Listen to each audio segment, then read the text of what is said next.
Yes, bwana, unaambiwa Kenya. Kenya ni mahali ambapo vituko haviwezi kuisha kwa kweli. Sasa kuna huyu jamaa hapa ambaye nimekuwekea picha yake uweze kumuona. Kuna jambo fulani ambalo amelifanya, nitakwenda kukuelezea moja baada ya lingine. Utajua ni kitu gani ambacho amekifanya huyu jamaa.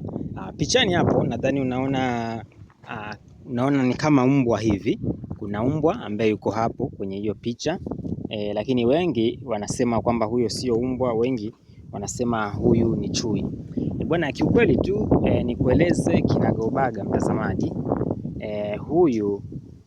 huyu ni mbwa, lakini ni kwa nini anafanana na chui?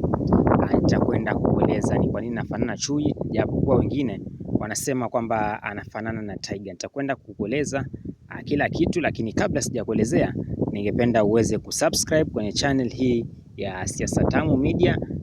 Unazidi kulike, unazidi kushare, afu tunazidi kwenda pamoja. Sasa huyu jamaa amekuwa akiibiwa sana. Huyu jamaa ambaye unamuona amemshikilia huyu mbwa amekuwa akiibiwa sana, sababu mbwa kazi yake ni kuweka ulinzi, lakini mbwa anaweka ulinzi, lakini watu bado wanaiba.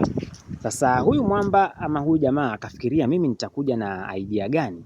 Nitakuja na idea gani ili watu waache kuniibia hapa, sababu amenizoea sana. Pengine huyu mbwa wangu ndio ambaye sio mkali, ndio maana watu wananiibia kila siku.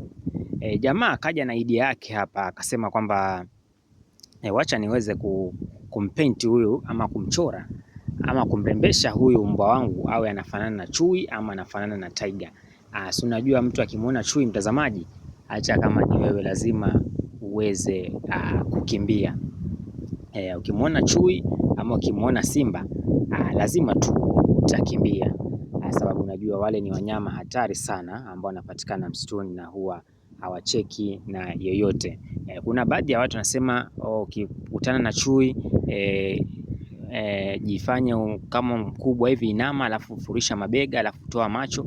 Chui atakuwa anaona kama ni mnyama fulani mkubwa, ataacha kukufuata ama ataacha kukudhuru. Mtazamaji, sijui kama ni kweli hizo kauli ama ni stori za jaba hizo. Unaweza kufanya hivyo ukashangaa umeraruliwa ama yule chui amekurarua vibaya mno. Kwa hiyo wewe, nachokushauri tukipatana naye kimbia mara moja. Sasa huyu jamaa bwana, nikurudishe kwa story ya huyu jamaa. Huyu jamaa akaweza kumpaka rangi vizuri, akawa anafanana na tiger mwenyewe, akawa anafanana na tiger. Sasa watu wakawa wanashtuka sana, wanashtuka kila wakipita, wanaogopa hadi kupita na hapo.